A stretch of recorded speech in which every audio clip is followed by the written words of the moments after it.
De retour dans l'Event Net Live avec une excellente nouvelle parce que l'électricité est revenue. Donc on va faire notre débat. On a un peu coupé la séquence de Dominique, même s'il a réussi à aller au bout de sa séquence, mais on n'a pas pu réagir et débattre ensemble. Ensuite, on a un peu réduit la sauce, comme on peut dire. Et donc, on va passer à notre deuxième partie qui, du coup, ne sera pas tronquée, normalement. Normalement, ça peut arriver, c'est les aléas du direct. Donc, ce soir, je vais vous demander vos petites pancartes comme d'habitude, pour ou contre. Donc, on parle, c'est depuis des mois, voire maintenant, depuis plusieurs mois et mais quelques années, Des on parle du siècles. sexisme. On parle du sexisme et notamment James Bond est-il sexiste? Et la question que je vais vous poser ce soir, êtes-vous pour ou contre le James Bond tel qu'on nous l'a présenté en 1962 dans Doctor No et ses relations avec les femmes? Êtes-vous pour la version 1962 ou êtes-vous, ensuite on en débattra et on verra ceux qui sont pour ou contre, êtes-vous plus pour la version Daniel Craig 2020 qui est plus féministe et moins sexiste? Voilà, êtes-vous pour ou contre le Bond de 1962 et sa relation avec les femmes? À vos pancartes. Alors, Damien se mouille pas. Alors. Aussi. Aussi les deux. Guy se mouille pas non plus. Et contre. Voilà, je me mouille pas. Dominique est pour, Patrice est pour, ça m'étonne pas. Il est très propre le pour de Dominique. Oui, il est très propre et d'ailleurs on voit qu'il a vécu. Et José est pour. Alors on va commencer. Il est souvent pour apparemment Dominique. Moi je commence. Allez, ce coup-ci je vais commencer par Patrice Godin.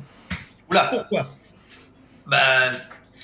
Moi tout simplement parce que alors déjà je suis pour déjà de ce qui a été fait avant. C'était le contexte, etc. Mais moi, je vais aller plus loin. Je suis pour, même actuellement, si on faisait un film actuellement, ça ne me dérangerait pas. Du moment que c'est bien fait, je veux dire que le personnage, il est comme ça. Et ce n'est pas parce que le personnage est comme ça que tu dois être comme ça.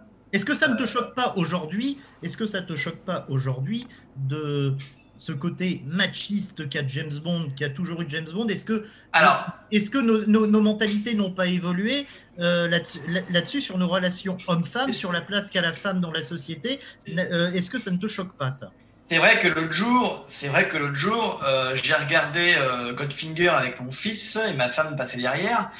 C'est vrai que la scène au tout début où il met une claque dans les fesses de la fille et quand il dit va-t'en, on parle entre hommes, c'est vrai qu'il faut bien expliquer ça derrière à son fils, que voilà, ça ne se fait pas dans la vraie vie,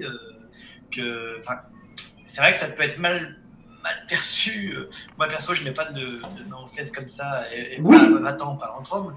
Mais alors, mal passé. Alors, je vais te couper tout de suite, mais Patrice. Dans un film, ça ne me choque pas. Je vais te couper tout de suite, Patrice. Là, en l'occurrence, le fait que Sean Connery dans Goldfinger dise à la masseuse casse-toi, c'est une discussion entre hommes, c'est pas du machisme, mais c'est de la phallocratie.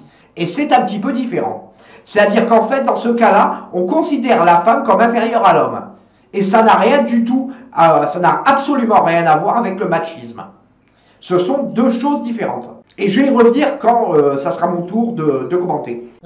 Guy, au hasard. Merci. Pour moi, allez, un petit peu comme Patrice, ce qui a été fait est fait, il faut le remettre dans son contexte. Ça ne me choque pas. Même l'avoir vu évoluer, c'est une bonne chose aussi. Bon, maintenant, bon, qu'il a un autre rapport avec la femme, c'est très bien. Moi, c'est l'un ou l'autre, c'est très bien, quoi. Quand on a vu le film de Sean Connery, bon, c'est encore moins pire que quand tu regardes des vieux Lemmy Cochon, hein. Donc tu trouves que Bond a bien évolué avec son temps par rapport à la relation qu'il a avec les femmes, par rapport à l'époque en 1962 et par rapport à aujourd'hui. Et même, je dis, c'est pas choquant. Je dis que quand tu vas dans Lemmy Cochon avec Eddie Constantine, c'est encore bien pire, quoi. Là, il en profite pour aller plotter les seins, un petit bisou qui va le voler, etc., quoi. Ici, il est encore assez respectueux, je trouve. Oui, Bond, et c'est vrai que Bond est tout de même dans son côté machiste et à cette époque-là, a toujours été plutôt respectueux avec les femmes Voilà. par rapport à l'exemple que tu dis, effectivement, et je suis tout à fait d'accord avec toi. Je laisse la Et quand je parole. vois David Cochon, ça me fait rigoler, quoi. C'est du second degré aussi.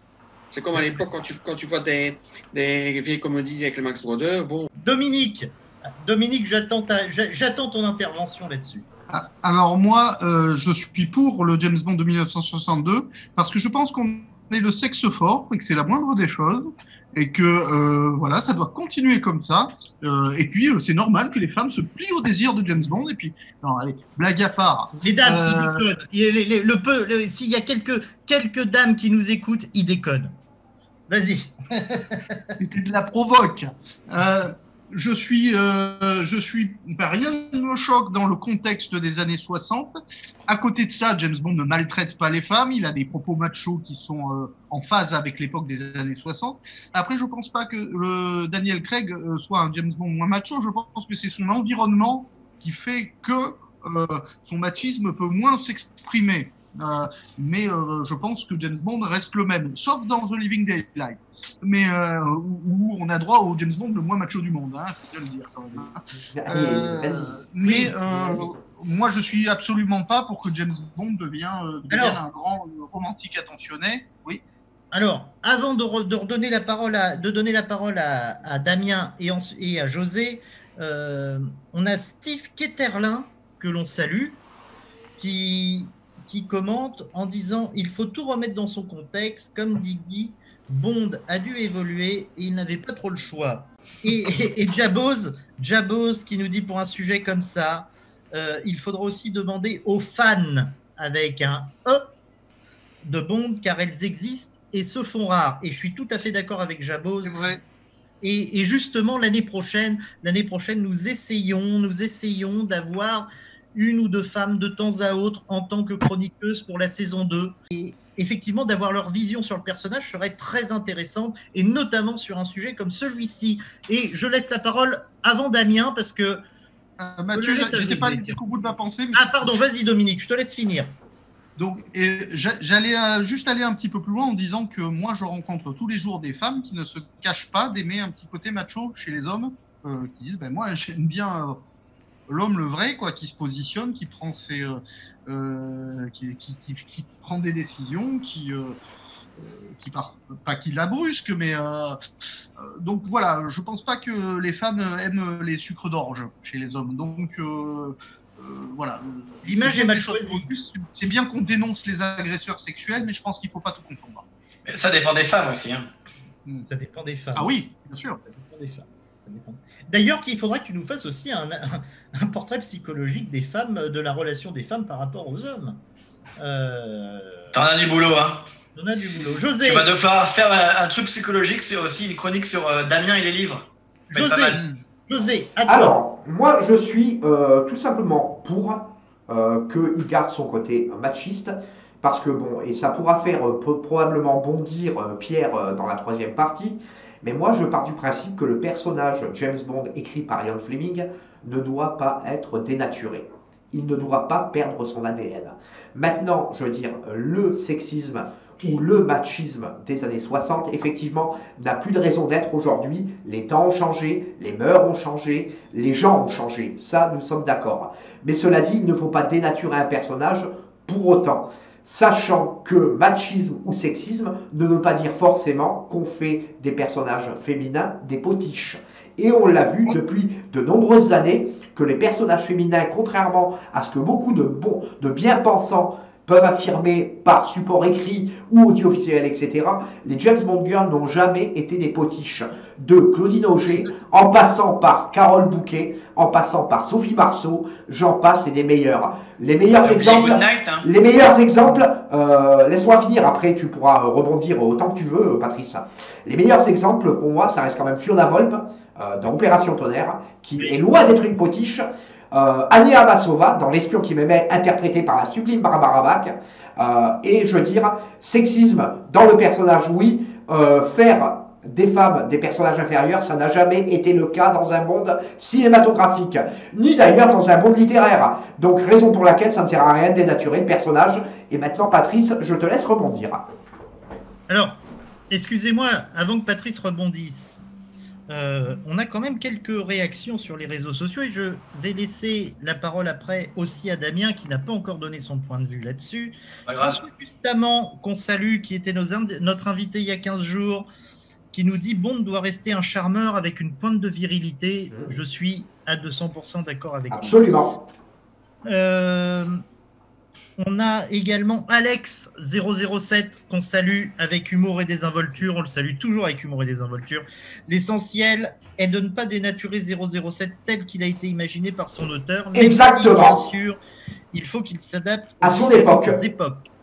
Je pense que c'est un très bon résumé que fait Alex. Et également, on va répondre, tiens, parce que moi, je vais lui répondre tout de suite, parce que moi, je suis l'animateur, je donne un petit peu mon point de vue, mais je ne le donne pas totalement. Et là, je vais donner ma réponse. 007 Corsica, let's go! Qui est pour vous la plus sensuelle Bond girl de la saga? Pour moi, la plus sensuelle et qui me touche le plus sentimentalement, c'est Claudine Auger. Voilà. Elle te touche, Claudine Auger. José, c'est qui toi ta James Bond girl qui te plaît le plus? Ah, pour moi, de loin, ça reste Barbara Bach. D'un point de vue du jeu d'actrice, du point de vue de la plastique, et je vais quand même revenir sur ce que je disais tout à l'heure quand j'ai été grossièrement interrompu par Patrice. Il y a quand même quelque chose qui est intéressant par rapport au cas spécifique de Mary Goodnight. Quand on analyse le scénario de 3 films, qui sont des scénarios qui ont été écrits par Tom Mankiewicz dans les années 70. Excellent dialoguiste, on en parlait la semaine dernière. Aussi bien le personnage de Mary Goodnight que celui de Solitaire, que celui de Tiffany Case. Personnage très fort. Dès qu'elle couche avec Bond, elles deviennent complètement débiles.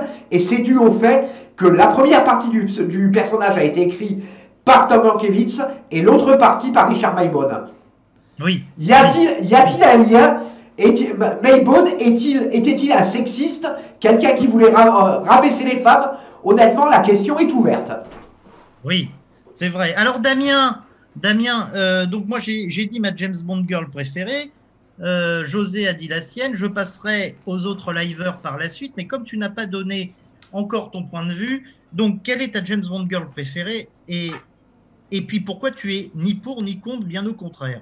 Alors, ma James Bond girl préférée, c'est Sophie Marceau. Je l'adore, mais vraiment, je lui trouve une beauté. Je me souviens quand j'étais jeune, méchante. Enfin, je la trouve. Je trouve que pour moi, c'est la meilleure James Bond girl. C'est ma préférée. C'est dans la film avec qui? Dans la boum. J'ai même pas vu la boum. Rafraîchis-moi la mémoire. C'est dans la film. C'est dans la film. Attends, avec... José, oui. C'est dans la film avec quel acteur? Je ne sais plus. Non, mais parce que si, Pierce Brosnan. Ah, ben voilà, ouais. Forcément, il y a un parti pris. Oh bah écoute, t'as dit Barbara Bach. Excuse-moi, c'est un film avec quel acteur, José? Laurent Perriot, qui n'est pas spécialement mouriste, est en train de dire là à l'instant Barbara Bach. Voilà. Ah ben, écoute, je t'assure que je trouve Barbara Bach dans l'édition qu'il y avait, je la trouve magnifique. Je n'ai aucun problème avec ça. Mais peut-être que parce que j'étais jeune, parce que ça fait partie, c'est le deuxième James Bond que j'ai vu, mais Sophie Marceau, je la trouve. Et encore aujourd'hui, je l'ai vu il n'y a pas très longtemps à la télé, je la trouve magnifique. Damien, il y a Laurent Perriot qui nous suit, on le salue, qui dit Damien est un menteur, sa James Bond girl préférée, c'est Pierce Brosnan. Par contre, j'aimerais juste revenir sur mon pour-contre. Bien au contraire. Alors d'abord, je suis d'accord avec la majorité de ce que vous avez dit, c'est-à-dire que James Bond est ce qu'il est et ce qui est fait est fait. On va pas revenir là-dessus. C'était certainement très bien à son époque. Cependant, s'il n'avait pas évolué, si James Bond était comme Sean Connery dans toutes les scènes que vous avez rappelées dans Goldfinger, je pense que aujourd'hui le personnage n'existerait plus. On pourrait plus faire un film comme ça.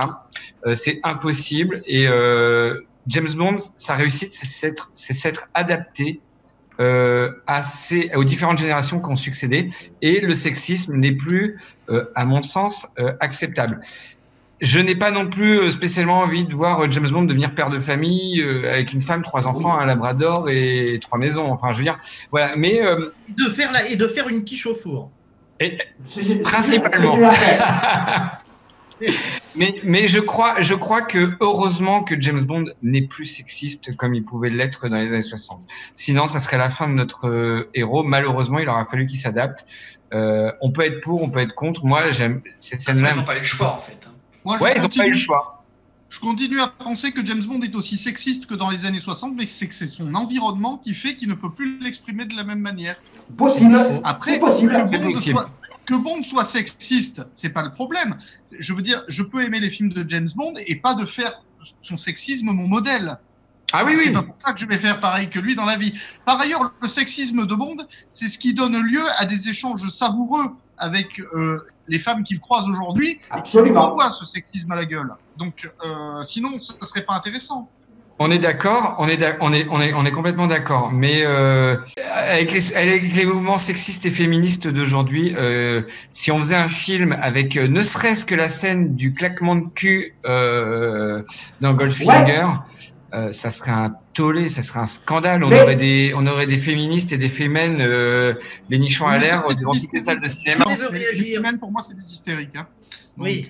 D'accord, je suis d'accord avec toi. Je vais quand même rebondir sur ce qui a été dit. C'est vrai que c'est très intéressant qu'un personnage vive avec son époque, etc.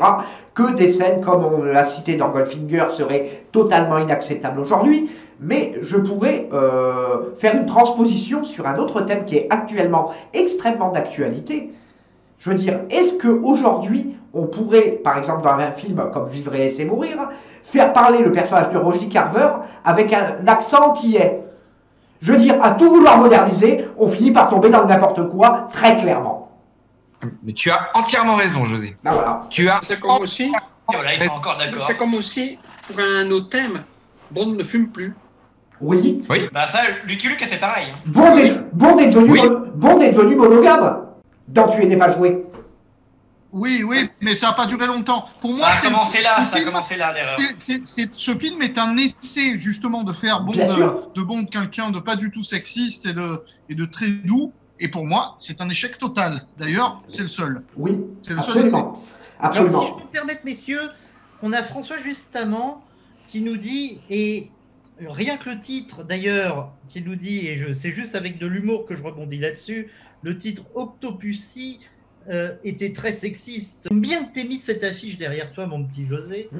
Dans l'entrejambe en plus. Parce que François, justement, il dit « J'aime beaucoup aussi Octopussy. Maud Adams a beaucoup de classe dans ce film. Et on n'a pas eu d'ailleurs la James Bond girl préférée de Guy Éloi, même si on la connaît, nous, entre nous. Mais à votre avis, je pense... De qui s'agit-il? J'attends que tu dises son nom. L'actrice Cara Lowell, le personnage Pam Bouvier, c'est la meilleure Bond girl de tous les temps. Moi, je différencie la Bond girl dont je peux tomber amoureux et celle qui m'excite. Ah oui, c'est vrai que c'est pas la même, c'est vrai. On va éviter. Celle dont je peux tomber amoureux, c'est Eva Green, clairement. Et celle qui m'émoustille, on va dire, allez, je vais citer Fiona Volpe. Là, c'est autre chose. C'est, je veux dire, quand je vois ce pauvre commandant Derval qui part au mauvais moment, je me dis, mais comment il va se calmer, le mec donc, voilà, il y a la femme qui est excitante et puis il y a la femme dont je peux tomber amoureux. C'est pas souvent la même dans mon esprit. Donc voilà, je citerai Eva Green en premier. Je préfère la femme dont on peut tomber amoureux. C'est le but. Mais je suis d'accord avec toi. De ma question, parce que sinon dans ces cas-là, si on fait une et ça, on en parlera entre nous. Non, mais c'est parce que tu as utilisé le mot sensuel, Mathieu. Pour moi, sensuel, c'est plus excitant. Écoutez, je vais mettre tout le monde d'accord. La femme la plus excitante dans les James Bond Girls, c'est Pierce Brosnan. Moi, pour rejoindre le truc de Dominique, celle dont je pourrais tomber amoureux, alors celle où je pourrais être plus j'ai peur. Envie de me la faire, j'ai envie de te dire toute. Cara Lowell, alors je vais défendre Guy pour une fois. Je trouve Cara Lowell très jolie et je la trouve qu'elle a beaucoup de charme. Vas-y, je te laisse continuer. Vas-y. Mais en tout cas, celle dont on peut tomber amoureux, et là je vais vous faire tous hurler, et moi c'est Léa Seydoux. Damien, tu avais une question. Alors moi, je ne sais pas s'il y a des femmes qui nous écoutent ce soir ou qui nous regardent en tout cas, mais avec ces problèmes d'excitation et tout, on va tous passer pour des gros pervers. Et je pense qu'à la prochaine émission, au Château de la Busine, vous allez avoir un comité d'accueil féministe. Voilà. Tant mieux. Tant mieux. Messieurs, Quand elles veulent. messieurs, on est parti sur une discussion d'entre mecs. Qu'est-ce que vous pensez? Y a-t-il eu, selon vous, une vraie cassure entre le James Bond de Pierce Brosnan, qui était plutôt dragueur, à mon sens, parce que selon les sons de Mathieu, il arrivait à en avoir 3 ou 4, il était plutôt séducteur, un peu comme Roger Moore d'ailleurs. Et avec Daniel Craig, en 4 ans, est-ce qu'il y a eu une vraie cassure selon vous? Mathieu, tu vas beaucoup trop loin, je t'arrête tout de suite, t'as pas besoin d'aller jusqu'à Pierce Brosnan, à Craig, etc. Et pour rebondir directement sur ce que disait François juste avant, j'ai pas mis d'affiche d'Octopussy derrière moi pour rien. Le machisme, le sexisme, la phallocratie de Bond, elle a disparu, moi je pense, dès 1983. Pourquoi? Parce que si vous vous souvenez, une des répliques du film, il me semble qu'Octopussy prône les femmes libres et libérées. Qu'est-ce que répond Bond au moment où il va coucher avec elle pour la première fois? Tu as raison, nous sommes de la même race. Bond de la même race qu'une femme qui prône la liberté de mœurs. Pour moi, ça veut tout dire, c'est 1983 que la page avait été tournée. Et peut-être même avant, avec le rapport d'égalité qu'il y avait entre Bond et Anya Amasova, ou entre Bond et le Dr Goodhead. Donc pas besoin d'aller jusqu'à Craig Brosnan. Pour moi, la révolution était déjà engagée dès la fin des années 70, début des années 80. Engagé, mais ça n'avait pas disparu. Regarde en 89, dans License to Kill, c'est pas la pointure fillette, ça, mademoiselle Bouvier. Oui, ça effectivement, mais ça reste un trait d'humour. Hein. José, ce que tu dis, je suis d'accord avec toi. Je suis totalement d'accord avec toi sur ce que tu dis. Mais n'avez-vous pas l'impression, tout de même, et je reviens sur ce que je disais, n'avez-vous pas l'impression d'un espèce de petit retour en arrière dans les milieu des années 90, jusqu'à Meurt un autre jour, sur le rôle des femmes? Si on prend Denise Richards, Dr. Christmas Jones, et la réplique à la fin, je me ferais bien une petite dinde de Noël en Turquie. Est-ce que nous ne sommes pas revenus un petit peu en arrière de justement ce que tu disais, José? Oui, mais ça, c'est une traduction française bidon, c'est uniquement dû à ça. Hein. Exactement. Il ne faut même pas oublier que le personnage de Christmas Jones est quand même physicienne nucléaire. Donc, c'est quand même pas à la portée de tout le monde. Donc, je ne crois pas que ça soit un rôle très dégradant. Et effectivement, comme le dit Dominique, il y a un problème de traduction. Et bon, c'est vrai que le rôle peut être vu comme légèrement dégradant, mais à mon avis, je ne pense pas qu'il faille surinterpréter les choses par rapport à un simple jeu de mots.